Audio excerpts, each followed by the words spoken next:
Welcome to my YouTube channel.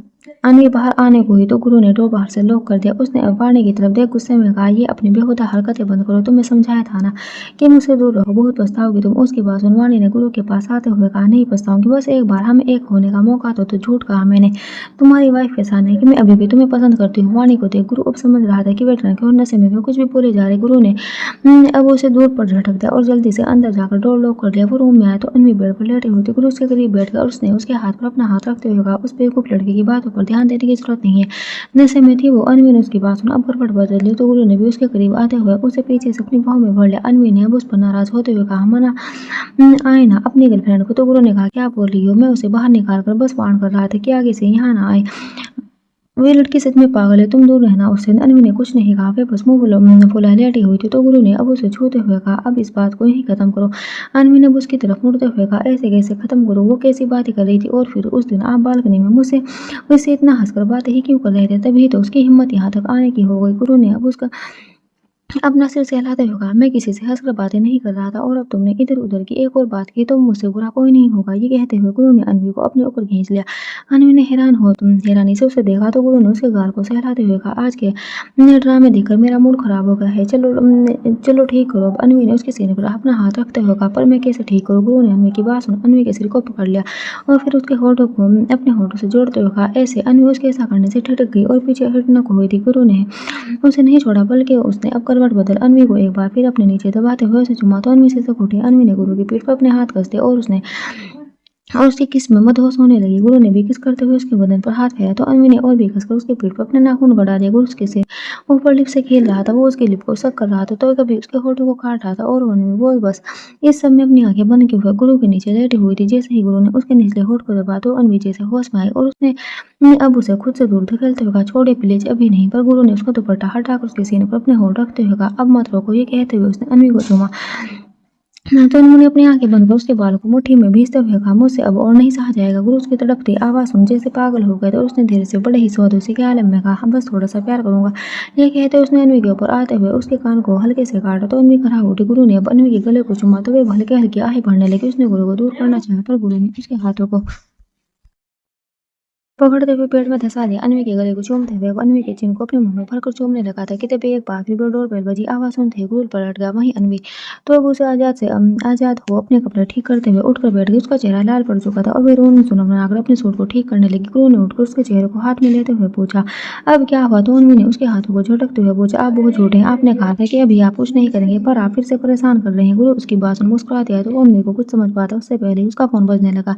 तो गुरु ने call pick किया और अन्वी के सिर को चूमते हुए पूछा, हाँ बोल। तो उधर से रघु ने कहा, राजा जी बाहर खड़ा हूँ कब से, आज अगर पधारोगे या नहीं? गुरु ने पेड़ से उठ खुद को मिरर में देख अपने बाल ठीक करते हुए कहा, हाँ आ रहा हूँ। फोन पर बात करते हुए गुरु बाहर निकल गया तो अन्वी ने भी उठकर नीचे पड़ा अपना दुपट्टा उठा लिया। इधर को बाहर रघु अंदर आया। उसने डाइनिंग टेबल पर खाना रखते हुए कहा, ये वे एक लड़का बाहर कर गया। तो गुरु ने उसे तो बताते हुए कहा, हाँ वे मैंने मंगवाया था। ये सुन रघु ने मजे लेते हुए कहा, क्यों भाभी तुझे खाना नहीं दे रही क्या? गुरु ने उसे देख चिढ़ते हुए कहा, तू ना मार खाकर ही मानेगा तेरी भाभी के लिए।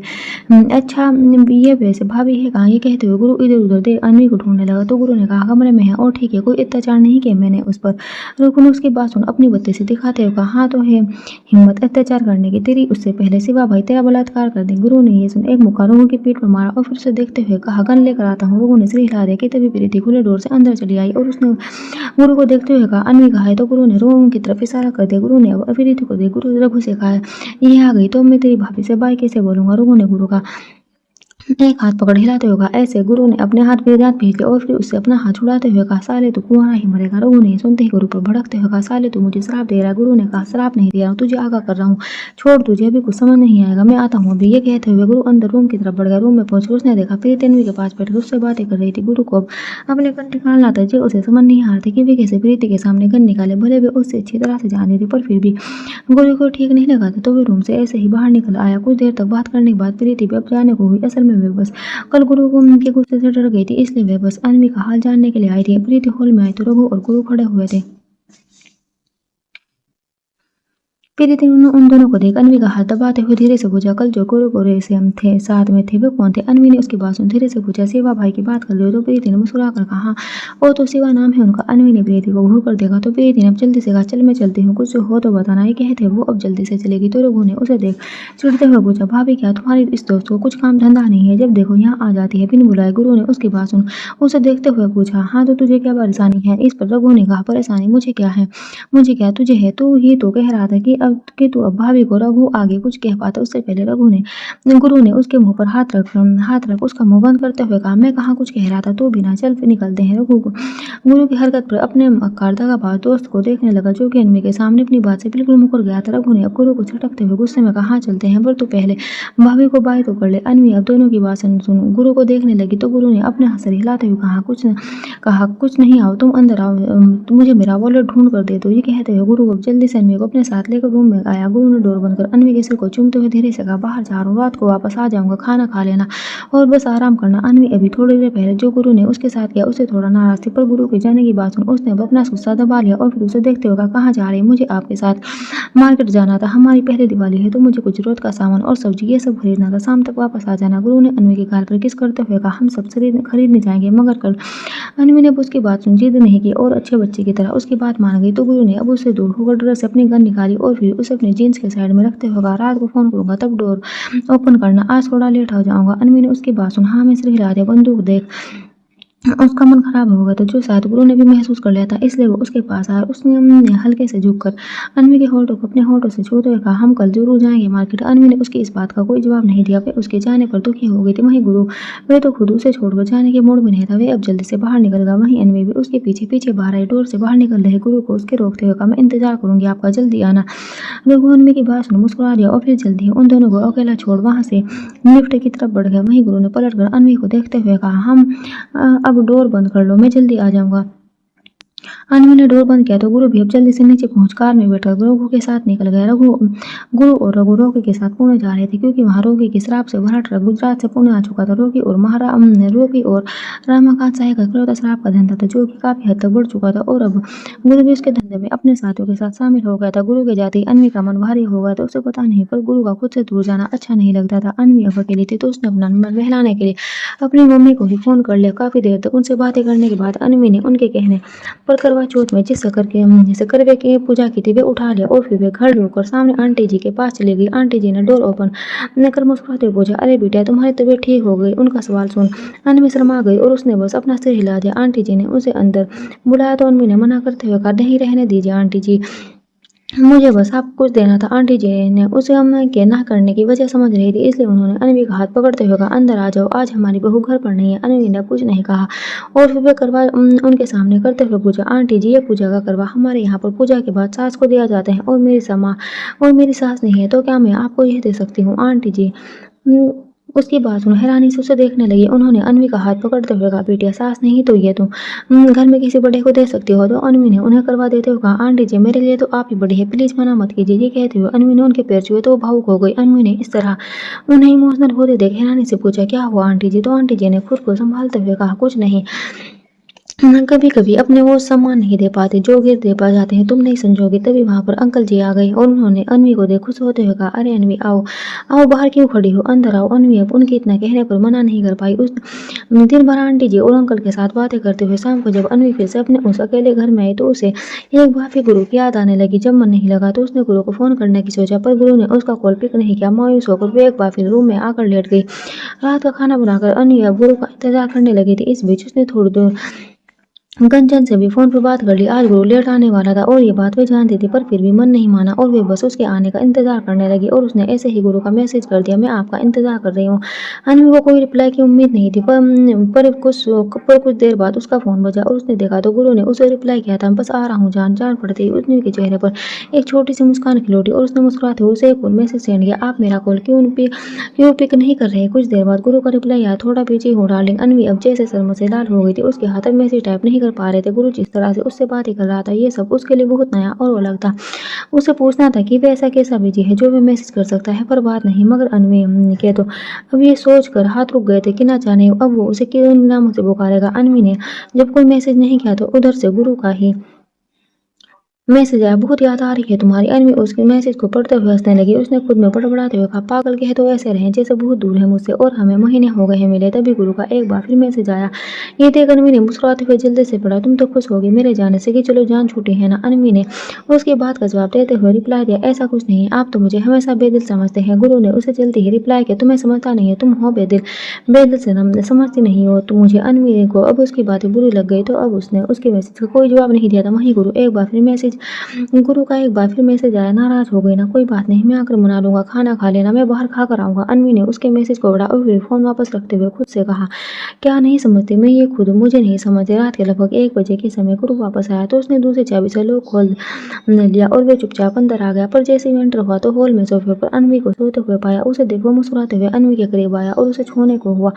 नहीं था कि कुछ याद आते ही उसके कदम ठिठक कर रह गए और उसने अपने हाथों को पीछे खींच लिया। वो अब जल्दी से अंदर रूम में आया और बात रूम में चला गया। कुछ देर बाद नहाकर बेटा वो लपेट कर बाहर आया और अब उसने अन्वी को अपनी गोद में उठा लिया। उसने अन्वी को बड़ी मोहब्बत से देखा और फिर उसे रूम में लेकर आया। उसके सिर को चूमते हुए उसने आराम से अन्वी को बेड पर लेटा दिया। अन्वी के बालों को सहलाते हुए उसने धीरे से कहा, सोई जान, पर जल्दी ही सब छोड़ दूंगा। ये कहते हुए वह अब उसके पास से उठकर बालकनी में चला गया। कुछ देर तक खामोश होकर और बस सिगरेट के कस लेते हुए वो न जाने क्या क्या सोचने लगा। काफी देर बाद वो रूम में वापस आया तो अन्वी को देखो मुस्कुरा दिया और फिर धीरे से उसके बगल में जाकर लेट गया। और उसने जैसे ही अन्वी को अपनी बाहों में खींचा तो अन्वी खुद उसकी बाहों में आते हुए बड़बड़ाई, आप आ गए। गुरु ने अपनी उंगली से उसके गाल पर हरकत करते हुए कहा, हम इस पर अन्वी ने अब कुछ नहीं कहा और चुप हो गई। शायद वे नींद में बड़बड़ाई थी। गुरु ने भी उसे बिल्कुल परेशान नहीं किया और ऐसे ही अपनी बाहों में लिए सो गए। सुबह के समय अन्वी की नींद खुली थी। वो और गुरु एक दूसरे के इतने करीब थे कि उनके बीच हवा तक आने की गुंजाइश नहीं थी। अन्वी को इस तरह से थोड़ी शर्म आ गई थी। उसने कभी नहीं सोचा था वे और गुरु इस तरह से एक दूसरे के हो जाएंगे। वे हिली तक कि तभी गुरु ने उसे उसकी कमर से पकड़ लिया। अन्वी समझ गई थी कि वे जाग रहा है और उसने अब उसे देखते हुए कहा, सुबह हो गई है। इस पर गुरु ने अन्वी को गले लगाते हुए कहा, हाँ तो अन्वी ने उसकी गर्म सांसों को अपने गले पर महसूस करते हुए धीरे से कहा, हाँ तो अब हमें उठ जाना चाहिए। गुरु ने उसकी बात सुन उसकी कमर को दबाते हुए कहा, अभी थोड़ी देर तक ऐसे ही रहो। अन्वी ने अपनी बॉडी पर रेंगते गुरु के हाथों को पकड़ते हुए कहा, ये आप क्या कर रहे हैं भाई। गुरु ने अब अन्वी की हरकतों पर थोड़ा गुस्सा आया तो उसने अपनी दांत पीसते हुए कहा, तुम्हें क्या लगता है कि मैं क्या कर रहा हूँ। अन्वी अब खामोश हो गई। वहीं गुरु अब धीरे धीरे अन्वी के कपड़े,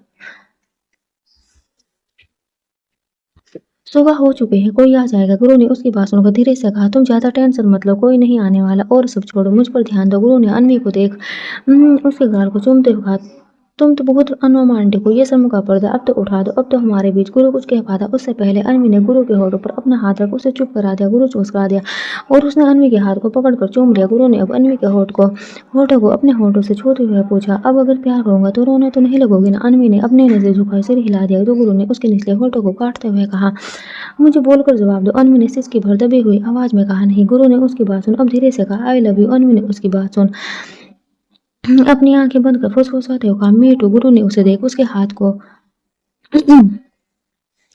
पकड़कर चूमते हुए कहा, डरो मत, इस बार दर्द नहीं होगा। ये कहते हुए गुरु ने अब अन्वी को अपने नीचे कर लिया। वो जानता था कि अन्वी अभी थोड़ा हिचकिचा रही है और वे अभी उससे डरते हैं तो शायद इसी वजह से अपने कदम उसकी तरफ नहीं बढ़ा पा रही। वहीं अन्वी वो बस शर्म की वजह से गलतियां कर रही थी। गुरु भले ही उसे प्यार कर रहा था और वो ये सबसे सहज महसूस कर रही थी। उसे बहुत शर्म आ रही थी गुरु के सामने इस तरह से आने पर। इस बार उसने हिम्मत कर गुरु के गले में अपनी बाहें डाल दी। वहीं गुरु ने उसे उसकी कमर से पकड़ लिया। गुरु ने अपना एक हाथ ब्लैंकेट खींचकर खुद को और अन्वी को ब्लैंकेट से कवर कर लिया। गुरु ने एक एक कर उसके गाल, उसके सिर, उसके होठों को चूमते हुए कहा, मुझे किस करो। अन्वी ने उसकी बात पर हैरानी से पूछा, जी। गुरु ने हम सिर हिलाते हुए कहा, तुम हम मुझे होठों पर किस करो। अन्वी ने मना करते हुए कहा, नहीं मुझे नहीं आता। गुरु ने अन्वी के होठों को अपने होठों अंगूठे से सहलाते हुए कहा, अच्छा तो मैं तुम्हें बताऊं फिर कैसे होती है किस।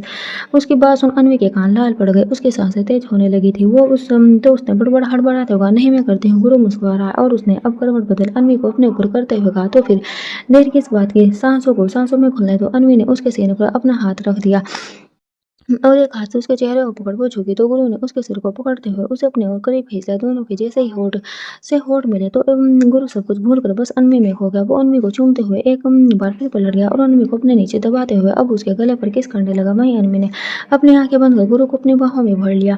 गुरु की गर्म सांसों को अपने सीने पर महसूस कर वैसे इसका भरने लगी। वहीं गुरु उसकी बढ़ती सिसकों से मदहोश होकर उसे प्यार करने लगा। उसके हाथ लगातार अन्वी के शरीर पर हरकत कर रहे थे। वो बहुत प्यार से अन्वी के मुलायम पेट को अपने हाथों से सहला रहा था और उन्मी के कंधे को चूम रहा था। कुछ देर बाद वो अब अन्वी के होठों को फिर से चूमने लगा। वहीं अन्वी वो बस उसे अपनी बाहों में लेकर आंख बंद करके उसे महसूस कर रही थी। दोनों एक बार फिर इंटीमेट हुए और इस समय सूरज सिर पर चढ़ाया, पर गुरु वो तो जैसे अन्वी को छोड़ने के लिए तैयार नहीं थे। कुछ देर बाद अन्वी ही थक कर चूर जब उसकी बाहों में एक बार फिर से हो गई तो गुरु को ही अब रोकना पड़ा। दिन में अन्वी की नींद खुली तो गुरु आज अब तक उसके पास ही था और उसके या पेट को पकड़कर सो रहा था। अन्वी ने उसे जगाने के लिए उसके कंधे पर हाथ फेरते हुए कहा, उठ जाइए, मुझे अब उठना है। वही गुरु ने उसकी बात सुन उसका अपना चेहरा और अधिक उसके सीने में छुपाकर उसके पेट पर अपनी पकड़ मजबूत करते हुए कहा, अभी थोड़ा और सोने दो ना। अन्वी ने उसकी पकड़ से आजाद होते हुए कहा होते हुए होते होने आजाद होने के लिए उसे अपने ऊपर से उठाना चाहा तो वे खड़ा उठी। उसकी आवाज सुन अब तो गुरु भी हड़बड़ा कर उठा तो उसे देख अन्वी शर्मा गई और उसने मुंह पर फेरते हुए कहा, मुझे मेरे कपड़े दे दीजिए। गुरु ने भी अब उसे और परेशान नहीं किया और चुपचाप उसे कपड़े दे दिए। अब वे भी जल्दी से उठकर बाथरूम में चले गई। गुरु अब नहाकर किचन में आया तो उसने अन्वी को पीछे से अपनी बाहों में लेते हुए कहा, बताओ कब चलना है मार्केट, किस पर।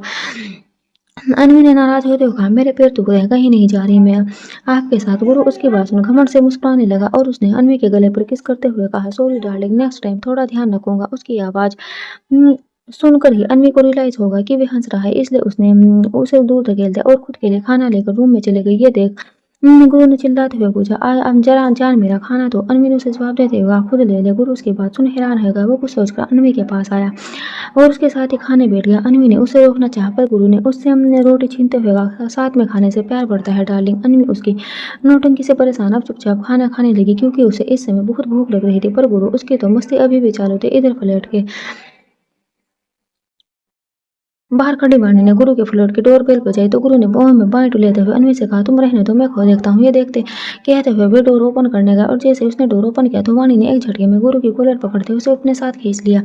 ये देख गुरु ने गुस्से में कहा, ये क्या हरकत है। वाणी ने मुस्कुराते हुए कहा, मुझे जरूरत है तुम्हारी। गुरु ने उससे दूर होते हुए कहा, अभी नहीं आ सकता मैं। वाणी उसे देख मुस्कुराई और फिर अचानक से अपनी हंसी रोक उसने धीरे से अपने दांत पीसते हुए कहा, सच कह रहे हो, मतलब तुम चाहते हो कि मैं तुम्हारी उस कमजोर दिल वाली बीवी को बता दूं कि कल रात के 10 से 1 बजे तक तुम मेरे साथ थे। गुरु ने उसकी बात सुन वाणी का गला पकड़ते हुए कहा, अपना मुंह खोलने की कोशिश की तो मुझसे बुरा कोई नहीं होगा। गुरु ने ये कहा ही था कि वे हैरान हो गया। उसके सामने आंटी जी खड़ी थी जो कि इस समय उन दोनों को ही देख रही थी। गुरु ने अब मैं जल्दी से वाणी को छोड़ दिया और उससे दूर हो गया। सामने खड़ी आंटी जी को देख गुरु ने अब हाथ जोड़ते हुए कहा, नमस्ते आंटी। आंटी जी ने गुरु के पास आते हुए पूछा, क्या हुआ बेटा, और ये लड़की कौन है। गुरु का दिमाग काम करना बंद कर चुका था। वे जानता था कि अगर उसने आंटी के सवाल का ठीक जवाब नहीं दिया तो ये बात अन्वी तक पहुंचने में जरा भी समय नहीं लगेगा। इसलिए गुरु ने जल्दी से कहा, पुरानी बिजनेस पार्टनर है आंटी, मेरे पैसे खाकर बैठी है। वे तो आज मैंने इसे अपने बगल वाले फ्लैट में रहते देख लिया तो पकड़ लिया और अब पैसे मांग रहा हूँ तो मना कर रही। आंटी ने गुरु को पानी का गला पकड़ते हुए देखा तो गुरु को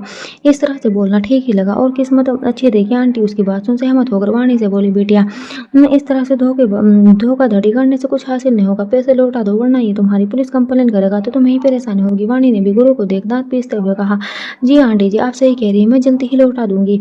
ये इतना कहकर वाणी अब वहां से चली गई। वहीं अब आंटी जी ने गुरु से कहा, अच्छा बेटा, चलती हूँ, जरा मार्केट जा रही हूँ। गुरु ने जल्दी से सिर हिला दिया कि तभी अन्वी बाहर निकल कर आई और उसने इधर उधर देखते हुए पूछा, कौन था। गुरु ने उसे अपनी गोद में उठाते हुए, कोई नहीं था। ये कहते हुए वह अन्वी को अंदर लाया तो अन्वी ने एक बार फिर उससे सवाल किया तो फिर किससे बातें कर रहे थे। गुरु ने अन्वी को रूम में लाकर बेड पर बैठाते हुए कहा, सामने वाली आंटी थी उन्हीं से। गुरु ने अब अपना फोन उठा अन्वी से कहा, मैं जरा बाहर जा रहा हूँ। अन्वी ने भी हाँ में सिर हिला दिया और लेट गई। गुरु उसके सिर को चूमते हुए रूम से बाहर निकल गया। सुबह के समय अन्वी की आँख खुली तो गुरु की बाहों में थी। कल दिन के बाद गुरु रात में कब आया अन्वी को कुछ पता नहीं चला था। वे तो रात में उसका इंतजार करते करते सो गई थी पर अन्वी को गुरु की इस हरकत पर गुस्सा आ रहा था। क्यों वे रात में इतना लेट आता है कि वह तब तक सो जाती है। अन्वी उखड़े हुए मन से उससे दूर होने को हुई तो गुरु ने उसे अपने सीने से लगा लिया। अन्वी ने ये देख थोड़ा गुस्से में कहा, सुबह हो चुकी है, छोड़िए अब। गुरु ने उसकी आवाज़ सुनी में ही कहा, नहीं, थोड़ी देर पास रहो ना, मुझे अच्छा लगता है। गुरु ने इतना कहा और फिर अन्वी के सिर को चूम लिया तो अन्वी का भी जैसे गुस्सा उड़न छू गया। उसने अब हिलना डुलना बंद किया और गुरु मन ही मन खुश हो गया। थोड़ी देर बाद गुरु ने अन्वी के चेहरे को पकड़कर ऊपर उठाया और अपनी आंखें बंद के ही अपने होंठों को उसके होठों पर रख दिया। वो कसमस आई तो गुरु ने उसे कसकर अपनी बाहों में जकड़ते हुए उसके होठों को अपने होठों से दबा दिया। गुरु अब गहराई से अन्वी के होठों को चूमने लगा था, या ये कह ले कि वे उसके कोमल होठों को से रसपान करने लगा था। वो उसके चेहरे को अपने हाथों में लिए उसे बहुत ही पैशनेटली किस कर रहा था कि तभी अन्वी कसमसाने लगी। उसे सांस लेने में तकलीफ हो रही थी पर गुरु के आगे वे हिल डुल भी नहीं पा रही थी। मगर गुरु वो अब उसकी हालत देख उससे दूर हो गया और उसने करवट बदल ली। अन्वी ने अब सांस खींचते हुए खुद को संभाल लिया और फिर जल्दी से उठी तो गुरु ने हाथ पकड़ मुंह फेरे ही उसे पूछा, बुरा तो नहीं लगा। अन्वी ने एक ने तो उसकी पीठ देख धीरे से कहा, नहीं गुरु। उसकी आवाज को सुन पलट गया और उसने अन्वी को देखकर मुस्कुराकर जरा से पूछा, तो फिर समझ लो कि तुम्हें अच्छा लगा। उसके बाद सुन अन्वी का चेहरा लाल पड़ गया और वे जल्दी से अपना हाथ छुड़ा पेड़ से उठ गई। कुछ देर बाद अन्वी अपने मॉर्निंग रूटीन को फॉलो करते हुए नहाकर रूम में आई तो उसकी खुशबू को महसूस कर गुरु का दिल एक बार फिर खुशी से भर गया। कितनी मुश्किल से खुशियों के पर उसकी जिंदगी खुशियों के फूल उसकी जिंदगी में खिले थे। वो रोज इतनी अच्छी सुबह चाहता था। अन्वी तैयार हो गई। आज उसने एक नीले रंग की सिंपल साड़ी पहनी हुई थी, मांग में सिंदूर लगा लगाती। जब वो मुड़ी तो गुरु से टकरा गई। वह गिरी तो इससे पहले गुरु ने उसे संभाल लिया और अपने बाजू में जकड़ते हुए कहा, संभल कर भी अभी गिर जाती तो गुरु तो उन्होंने उसकी बात सुन धीरे से कहा, मैं आपसे टकराई वरना नहीं गिरती। गुरु ने अन्वी की बालों की लटों से खेलते हुए कहा, अच्छा। तो अन्वी ने हाँ में सिर हिलाते हुए कहा,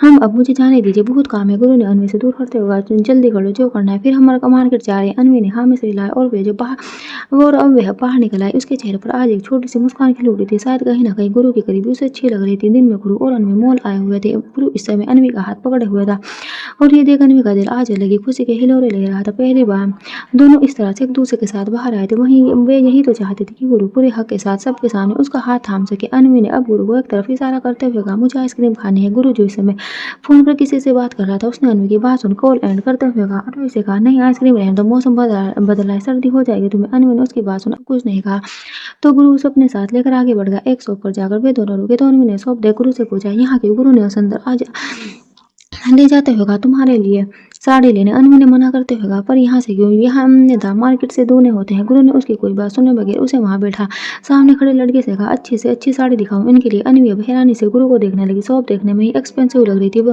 पर गुरु बहुत ही बेफिक्री से उसके लिए साड़ी पसंद कर रहा था। इस सब से एक बार फिर अन्वी के मन में सवाल उठने लगे कि वह ऐसा क्या करता है, पैसे कहाँ से आते हैं उसके पास। अन्वी ने उसकी तरफ देखा तो गुरु ने उसे साड़ी देते हुए कहा, एक बार इसे ट्राई कर लो। गुरु की बात सुन अन्वी होश में आई।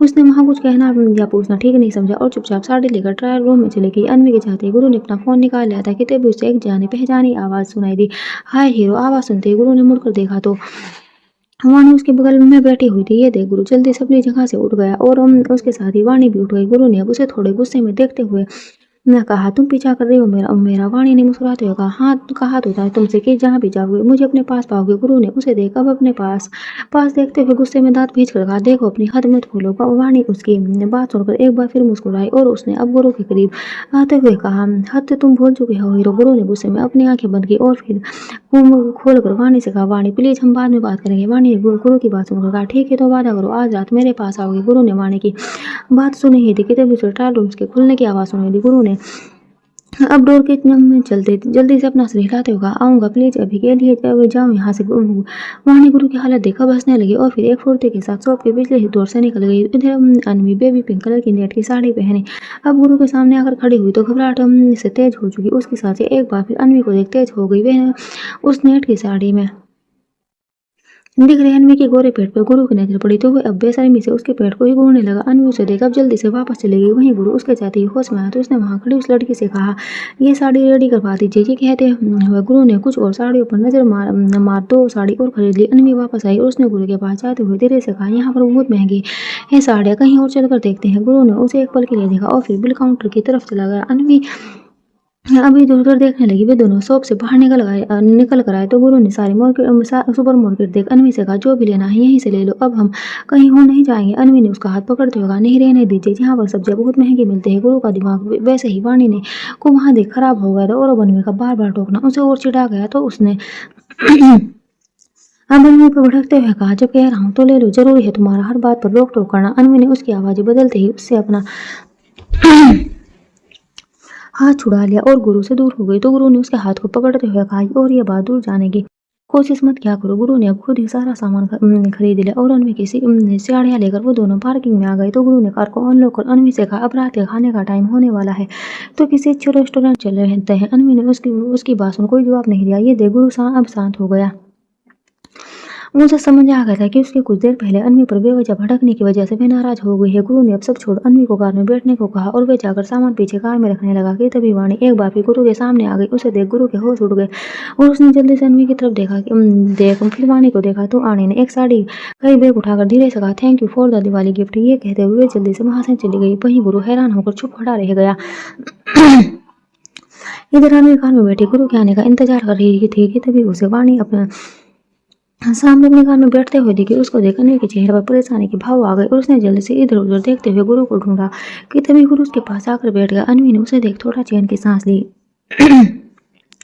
पर कुछ देर बाद अनमोल ने देखा कि वो लोग कोई रेस्टोरेंट नहीं बल्कि अपार्टमेंट ही जा रहे थे। तो इस बार अनमोल ने गुरु से पूछा, आप तो रेस्टोरेंट ले जाने वाले थे। गुरु ने अनवी की बात सुन बेरुखी से कहा, पर अब नहीं जा रहे। तो अनमोल ने उससे पूछा, क्यों? आपने तो कहा था कि हम अनवी इतना ही बोल पाए कि गुरु ने उस पर नाराज होते हुए कहा था, पर अब मैं ही कह रहा हूँ कि हम नहीं जा रहे, बस बात खत्म। उसकी बात सुन अनवी अब चुप हो गई। वहीं गुरु वो बस गुस्से में कार की स्पीड बढ़ाए जा रहा था। कुछ देर में ही दोनों अपार्टमेंट आए तो अनवी ने जल्दी से लॉक खोल अंदर आ गई। गुरु भी उसके पीछे पीछे चला आया और उसने इस बार नॉर्मल होते हुए कहा, वो मेरा सिर दुख रहा था, तुम खाना मत बनाओ, मैं ऑर्डर कर देता हूँ। उसकी बात सुन अनवी जो अब तब से अपने गुस्से पर काबू करने की कोशिश कर रही थी, पर अब उसने गुरु पर नाराज होते हुआ, कोई जरूरत नहीं है, मुझे नहीं खाना, आप ही खाइए। क्या समझते हैं, पहले बेरू को दिखा दो, फिर प्यार के मीठे बोल बोल कर बात को खत्म कर दो। ये कहते हुए अनवी अब गुरु की तरफ मुड़ी तो गुरु ने मेन डोर लॉक कर अनवी के पास आते हुए कहा, मुझे माफ कर दो, मेरा मूड ऑफ हो गया था किसी बात को लेकर। ये कह गुरु ने अनवी को पकड़ना चाहा, पर अनवी ने पीछे हटते हुए कहा, मुझे हाथ न लगाना। अनवी ने अब वहां से होकर कहा, आप बहुत ही बुरे हैं, जब चाह डांट है, जब चाह प्यार कर ले। अगर आपका मूड इतना ही खराब है तो आपको मुझे लेकर ही नहीं जाना चाहिए था, मना कर देते। अनवी ने उसकी तरफ देखते हुए कहा, बेवजह की नाराजगी जताते हैं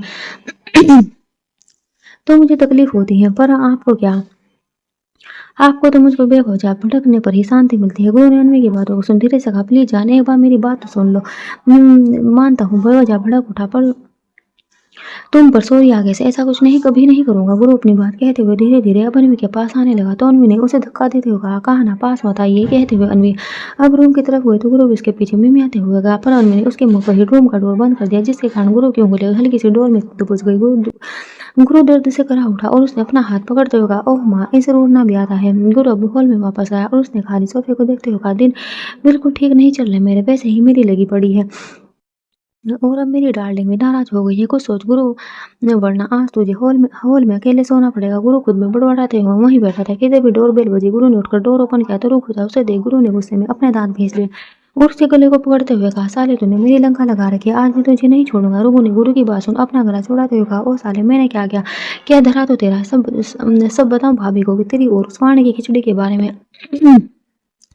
गुरु ने रघु की बात सुन अब जल्दी से रघु का मुंह दबाते होगा, ना मतलब उस चुड़ैल का, उसकी वजह से तेरी भाभी रूठ गई। गुरु की बात हालत देख हंस रहा था कि तभी शिवा ने अंदर आते होगा, तो उस पर ध्यान मत दे। गुरु ने शिवा की बात सुनकर उससे कहा, भाई उस पर ध्यान देना भी कौन चाहता है, पर वे सहाय की लड़की बहुत ज्यादा बढ़ रही है, मेरा सिर चकरा गया है। उसकी बढ़ती थी हरकतें देखकर शिवा ने गुरु के कंधे पर हाथ रखते हुए कहा, तो तुझे क्या भाई, तू बस अपना काम कर और फिर तू अपने रास्ते। गुरु ने शिवा से दूर हो सोफे पर बैठते हुए कहा, नहीं भाई, वो लड़की पागल है, मैं उसकी हरकतों को नजरअंदाज नहीं कर सकता। कुछ गड़बड़ है उस लड़की में, वह बहुत बहकी हुई बातें मुझसे करती है। अगर उसकी बातें अनवी सुनेगी तो मुझ पर ही शक करेगी। तो इस बार उन दोनों की बातें सुन रघु ने बीच में उचकते हुए कहा, तो साले तू भी हीरो बना घूमता फिरता है, शादी हो चुकी है तो अब किसे बॉडी दिखाकर पटाना है? मैं तो कह रहा हूँ तू वो खूब खा और पेटू हो जा, मोटा हो, फिर घंटा कोई लड़की भाव नहीं देगी। गुरु रघु की बात सुन चिल्लाया, भाई इसको बोले कि वे अपना मुंह बंद रखे। रघु ने गुरु की बात सुन शिवा से पूछा, क्या कुछ गलत कहा मैंने भाई? शिवा हंसा और उसने गुरु से कहा, तू टेंशन मत ले, मैं बात करूंगा उस वाणी से। इस पर गुरु ने थोड़ा परेशान होते हुए कहा, क्या बात करोगे भाई? और कोई फायदा नहीं बात करने का, और नहीं मैं उसका काम छोड़ सकता हूँ। उसने मुझे धमकी दी है कि अगर मैंने उसे धोखा देने की कोशिश की तो बहन मेरे को बता देगी। कल रात मैंने उसके फ्लैट में था और मैंने उस समय बाबा का खून भी किया था। रघु ने बात को गंभीर होते देख धीरे से कहा, पर ऐसा किया भी तो तूने उसके बाप उत्साह के कहने पर था। गुरु ने सिर हिलाते हुए कहा, हाँ, पर उसे इस बात से कोई मतलब नहीं, अब तो एक ही रास्ता है, ये मुझे इस वाणी को ठिकाने लगाना पड़ेगा। गुरु ने कहते हुए अब अपना से पीछे सोफे पर टिकाया तो उस बार शिवा ने कड़क आवाज में कहा, गुरु अब जरूरी नहीं, हर चीज का हल खून खराबा है, उसे जीत है बस तेरी, इसलिए तू उसे भाव मत दे, अपने आप साइड हो जाए। गुरु ने शिवा की बात सुन अब अपनी जगह से उठते हुए कहा, छोड़ो मैं देखता हूँ, वरना जिस दिन दिमाग खिसका मेरा उस दिन ये वाणी भी मुंह की खाएगी। कुछ देर बाद कुछ काम की बातें कर शिवा और रघु चले। गुरु ने खाना ऑर्डर किया, खाना आया पर अनवी ने डोर ओपन नहीं किया तो गुरु ने भी उस खाने को यूं करते हुए रखा रहने दिया। सुबह के समय पूजा की घंटी की आवाज में गुरु की आंख खुली तो उसने अनवी को कुछ दूरी पर अपने सामने खड़े देख मुस्कुराकर कहा, गुड मॉर्निंग भी, पर अनवी ने उसे कोई भाव नहीं दिया। पूजा करने के बाद वह किचन में चली गई थी कि तभी गुरु भी उसके पीछे चला आया और उसने अपने बाहों में लेते हुए कहा, सॉरी डार्लिंग, मैं अब कभी गुस्सा नहीं करूंगा, प्लीज ऐसे नाराज मत हो। अन्वी ने उसे बिना किसी भाव के दूर खुद से दूर करते हुए पूछा, बताए क्या खाएंगे? तो गुरु ने एक बार फिर उसे अपनी बाहों में भर उसके गाल को काटते हुए कहा, तो मैं खाऊंगा। अन्वी ने उसकी हरकत पर पलटकर उसे गुस्से में घूरा और फिर लाइटर नीचे रखते हुए कहा, मैं नाश्ते की बात कर रहा हूँ। गुरु ने उसकी बात सुन अन्वी के कंधे पर अपने होठ रखते हुए कहा, और मैं तुम्हारी। ये कहते हुए गुरु ने अब अन्वी को अपनी गोद में उठा लिया। उसे लेकर रूम में आया तो अन्वी ने उसकी शर्ट को अपनी मुट्ठी में भींचते हुए कहा, मुझे छोड़े। तो गुरु ने अन्वी को पेट पर बैठाते हुए कहा, नहीं छोड़ूंगा, तुम्हारी सजा ही है मुझे पूरी रात खुद से दूर करने की। गुरु जी कहते हुए अब अन्वी के ऊपर आया तो अन्वी ने मुंह बनाते हुए कहा, छोड़े प्लीज, और पहले जाकर नहा लीजिए। गुरु ने उसकी बात सुन अन्वी से पूछा, अच्छा नहा कर आऊंगा तो प्यार करोगी मुझे? अन्वी ने उसकी बात सुन हाँ में सिलाते हुए धीरे से कहा, हाँ। अन्वी की बात सुन गुरु जल्दी से उठा और अपना टॉवल को ले बाथरूम की तरफ भाग गया। उसके जाते ही अन्वी अब मुस्कुराकर जल्दी से उठ गई। उसने किचन में जाकर सबसे पहले नाश्ता बनाया था क्योंकि वह जानती थी गुरु ने कल से कुछ नहीं खाया था। अन्वी ने गुरु के लिए दूध गर्म किया और उसके साथ ही उसके लिए ब्रेड स्लाइस गर्म किया। गुरु की आदत थी कि वह सुबह सबसे पहले नाश्ते में लगभग आधा लीटर दूध पीता था, साथ में ड्राई फ्रूट्स भी खाता था। तो अन्वी ने अब जल्दी से उसके लिए सब तैयार किया ही था कि तब तक गुरु नहाकर किचन में चला आया और उसने अपना दूध का गिलास उठाते हुए पिया। और फिर कुछ देर बाद रुक अन्वी से कहा, लो यह लो, तुम भी पिए। तो अन्वी ने मुंह बनाते हुए कहा, मुझे दूध बहुत गंदा लगता है। गुरु ने उसकी बात सुनकर अन्वी को देखते हुए कहा, ये लो, तुम तो महान हो, दूध तो कितना अच्छा होता है, इसमें तो ताकत मिलती है। गुरु ने अब अन्वी को थोड़ा और नजदीक आकर पीछे से उसकी कमर को पकड़ते हुए बड़े ही रुमानी अंदाज में कहा, और ताकत तो तुम्हारे लिए बहुत जरूरी है, तुम्हें भी ताकत चाहिए, वरना मुझे संभालोगी कैसे डार्लिंग? अन्वी उसकी आवाज में आए बदलाव और उसकी बातें सुनकर शर्मा गई। तभी गुरु ने अपना हाथ आगे कर अन्वी के होठों से अपना झूठा गिलास लगा दिया। Thanks for watching. Bye bye.